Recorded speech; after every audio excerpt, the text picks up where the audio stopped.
നമസ്കാരം. ആടുജീവിതം എന്ന സിനിമയെക്കുറിച്ച് ഉള്ള ടീമിൻ്റെ ഒരു ആദ്യത്തെ പ്രസ് മീറ്റാണ് എന്ന് വേണമെങ്കിൽ ഇത് പറയാം.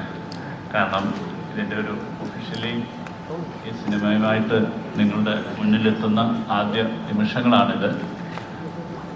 ഈ കാലം അത്രയും നിങ്ങളുടെ ഒരു വലിയ സപ്പോർട്ടോടുകൂടിയാണ് ഈ സിനിമ ബിൽഡ് ചെയ്തുകൊണ്ട് ഇരിക്കുന്നത്. ഇതിൻ്റെ പ്രദർശനത്തിലേക്ക് എത്താറാകുന്നു.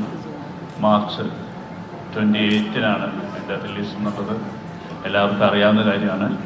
അതുമായി ബന്ധപ്പെട്ടിട്ടുള്ള നിങ്ങളുടേതായിട്ടുള്ള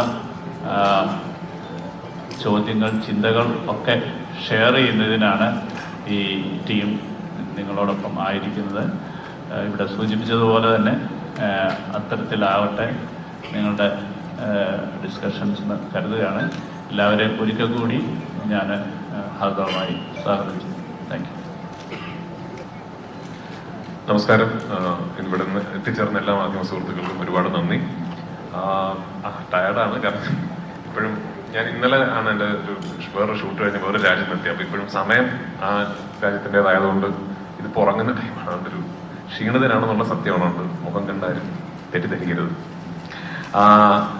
ചോദ്യം ശരിയാണ്, പക്ഷെ എനിക്ക് അതിനു മുമ്പ് പറയാനുള്ളത്, എനിക്കിതൊരു വലിയ സെറിയൽ എക്സ്പീരിയൻസ് ആണ്. കഴിഞ്ഞൊരു 10 കൊല്ലത്തിനിടയിൽ ഞാൻ പ്രത്യേകിച്ച് കേരളത്തിൽ എപ്പോഴൊക്കെ ഒരു പ്രസ് മീറ്റ് ഇരുന്നിട്ടുണ്ടോ, എൻ്റെ മറ്റ് സിനിമകളുടെ പ്രൊമോഷൻസിന്റെ ഭാഗമായിട്ട് കഴിഞ്ഞ 10 കൊല്ലങ്ങൾക്കിടയിൽ എപ്പോഴൊക്കെ ഒരു പ്രസ് മീറ്റ് ഇരുന്നിട്ടുണ്ടോ, ഒരു ചോദ്യമെങ്കിലും ആടുജീവിതത്തിനെ കുറിച്ച് എന്നോട് ചോദിച്ചിട്ടുണ്ട്.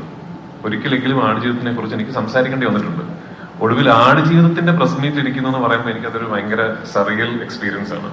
നമ്മള് കുറെ വർഷങ്ങൾ വെസ്റ്റേർണും ഞാനും ഇതെന്നെങ്കിലും തുടങ്ങും എന്ന് കരുതിയിരുന്നൊരു സ്വപ്നം, പിന്നെ കുറെ വർഷങ്ങൾ ഇതെന്നെങ്കിലും തീരും എന്ന് കരുതിയിരുന്ന സ്വപ്നം, ഇന്ന് എല്ലാം കഴിഞ്ഞ് റിലീസിനോടനുബന്ധിച്ച് ഒരു പ്രസ് മീറ്റ് നടത്തുന്നു എന്ന് പറയുന്നത് ഒരുപാട് സന്തോഷമുള്ള കാര്യം.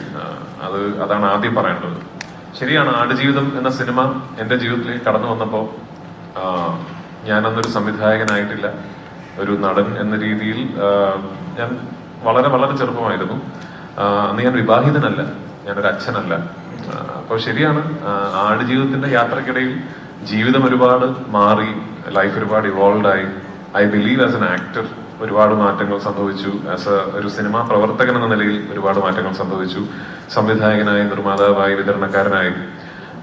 പക്ഷെ എനിക്ക് തോന്നുന്നു ആടുജീവിതം എന്ന സിനിമയുടെ എക്സ്പീരിയൻസ് എന്നെ ഏറ്റവും കൂടുതൽ സ്വാധീനിക്കാൻ പോകുന്നത് ഒരു സിനിമാ നടനോ സംവിധായകനോ നിർമ്മാതാവോ ആയിട്ടല്ല, ഒരു മനുഷ്യൻ എന്ന രീതിയിലാണ്.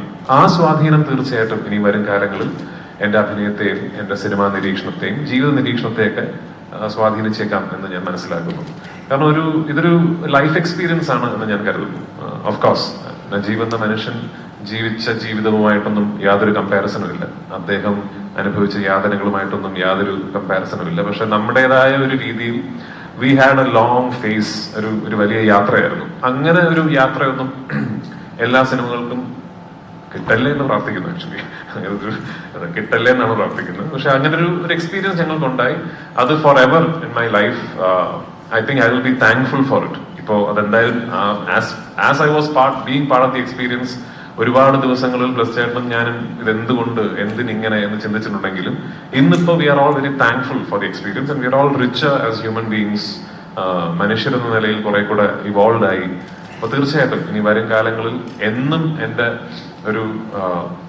ഒരു bank of something that I draw from always, അത് ആടുജീവിതം എന്ന സിനിമയുടെ മേക്കിങ്ങും നജീബായി ഞാൻ ജീവിച്ച കുറച്ച് നാളുകളുമായിരിക്കും. ഒരു വലിയ ഇൻഫ്ലുവൻസ് ആയിരിക്കും തീർച്ചയായിട്ടും. പൃഥ്വി ഇന്നലെ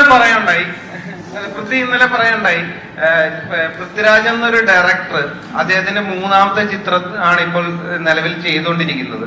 പക്ഷേ ബ്ലസ്സി, ഞാനൊരു 300 സിനിമകൾ ചെയ്തു കഴിഞ്ഞാലും ബ്ലസ്സി എന്ന ഒരു ഡയറക്ടർ ചെയ്ത ആടുജീവിതത്തിന് തുല്യമാകില്ല എന്ന് പറയുകയുണ്ടായി. ഏത് പെർസ്പെക്റ്റീവിലാണ് അത്തരത്തിലൊരു തോട്ടം? മൂന്നാമത്തെ സിനിമ സംവിധാനം ചെയ്തുകൊണ്ട് എനിക്ക് തോന്നുന്നു ഞാൻ ഒരു സംവിധായകൻ കൂടിയാണെന്നൊക്കെ പറയാറായെന്ന് തോന്നുന്നു. അപ്പൊ ആസ് എ ഡയറക്ടർ എനിക്ക് അളവില്ലാത്ത അസൂയുണ്ട് ബ്ലസ്സേട്ടനോട്. പക്ഷെ അസൂയോടൊപ്പം തന്നെ ഇതൊരിക്കലും എന്നെ കൊണ്ട് സാധിക്കില്ല എന്നുള്ള പൂർണ്ണ അറിവും എനിക്കുണ്ട്. ഞാൻ പറഞ്ഞ ഈ സിനിമയുടെ ഷൂട്ടിംഗ് തുടങ്ങിക്കഴിഞ്ഞ് നമ്മൾ നേരിടേണ്ടി വന്ന തടസ്സങ്ങൾ മാറ്റി നിർത്തിക്കൊണ്ട് തന്നെ ഈ സിനിമയെ കുറിച്ച് സംസാരിക്കുകയാണെങ്കിലും ഇങ്ങനൊരു ഒരു വിഷൻ പുൾ ഓഫ് ചെയ്യുക എന്ന് പറയുന്നത് ഒട്ടും എളുപ്പമല്ല. ആൻഡ് അതിനോട് ആഡ് ചെയ്യേണ്ട ഫാക്ട് എന്ന് പറയുന്നത് ബ്ലസ് ചേട്ടൻ 2008-09 കാലഘട്ടങ്ങളിൽ ഈ സിനിമ ഏറ്റെടുക്കുമ്പോൾ അന്ന് മലയാളത്തിലെ എനിക്ക് തോന്നുന്നു നമ്പർ 1 ഫിൽം മേക്കേഴ്സ് ഒരാളാണ്. അന്ന് ബ്ലസ് ചേട്ടൻ മമ്മൂക്ക, ലാലേട്ടൻ മുതൽ ഞാൻ വരെയുള്ള ഏത് നടീനടന്മാരോട് പോയിട്ട് എനിക്ക് ഒരു സിനിമ ചെയ്യണമെന്ന് പറഞ്ഞാലും മറ്റെല്ലാ കാര്യങ്ങളും മാറ്റിവെച്ച് ബ്ലസ് ചേട്ടന്റെ സിനിമ ചെയ്യാൻ സമയം കണ്ടെത്തുന്ന ഒരു സംവിധായകനാണ്. അവിടെ നിന്നാണ് അദ്ദേഹം 15-16 വർഷങ്ങൾ ഒരൊറ്റ സിനിമയ്ക്ക് വേണ്ടി മാറ്റിവെക്കുകയും ഒരു എപ്പിക് വിഷൻ പുൾ ഓഫ് ചെയ്യാൻ അദ്ദേഹം എടുത്ത മാറ്റി. ബ്ലസ് ചേട്ടനെ ഞാൻ കളിയാക്കി പറയും, കുടുംബത്തിൽ നല്ല കാശുണ്ട്, അതുകൊണ്ട് ബ്ലസ് ചേട്ടന്റെ ടെൻഷൻ ഇല്ല എന്നൊക്കെ. അത് ഞാൻ കളിയാക്കി സംസാരിക്കുമെങ്കിലും ദ ഫാക്ട് ഇസ് അതല്ലല്ലോ. ഒരു ഫിൽം മേക്കറെ സംബന്ധിച്ചിടത്തോളം നമുക്ക് സിനിമകൾ ചെയ്യുക, നമ്മുടെ കൂടുതൽ കഥകൾ പറയാൻ സാധിക്കുക എന്ന് പറയുന്നത് തന്നെയാണ് ആത്യന്തികമായിട്ട് നമ്മുടെ ഏറ്റവും വലിയ ത്വര. അതൊരു 16 വർഷക്കാലം മാറ്റിവെച്ച് ഒരു സിനിമയുടെ പുറകെ നിൽക്കുക, ആ സിനിമയ്ക്ക് വേണ്ടി ഒരു ദിവസം പോലും ഒരു കോംപ്രമൈസിലേക്ക് പോകാം, അല്ലെങ്കിൽ ഇനി വേണ്ട, ഇനി എളുപ്പ വഴിയിൽ തീർക്കാം എന്ന് ചിന്തിക്കാതിരിക്കുക എന്ന് പറയുന്നത് എന്നെ കൊണ്ട് സാധിക്കുമെന്ന് എനിക്ക് തോന്നുന്നില്ല. അതുകൊണ്ടാണ് ഞാൻ പറഞ്ഞത്, ഇനി എത്ര സിനിമകൾ ചെയ്താലും ആടുജീവിതം എന്ന് പറയുന്ന ഒരു ബെഞ്ച് മാർക്ക് ഇനി മുതലുള്ള എല്ലാ സംവിധായകർക്കും നടീനടൻ, ഞാൻ പറയുന്നത് അതൊരു ആസ്പിറേഷണൽ ആയിട്ടല്ല, ഒരു സംവിധായകൻ ഒരു സിനിമയ്ക്ക് വേണ്ടി, അദ്ദേഹത്തിന്റെ സിനിമയ്ക്ക് വേണ്ടി, അല്ലെങ്കിൽ what A film maker can do for his own vision എന്നതിന്റെ ഒരു അൾട്ടിമേറ്റ് ബെഞ്ച് മാർക്കായിട്ടാണ് ഞാൻ അതിനെ കാണുന്നത്. ഇതിനപ്പുറത്തേക്കൊന്നും ഒരു ഫിൽം മേക്കറിന് തന്റെ ഒരു സിനിമയോട് ഒരു അർപ്പണബോധം ഒന്നും കാണിക്കാൻ പറ്റുമെന്ന് എനിക്ക് തോന്നുന്നില്ല.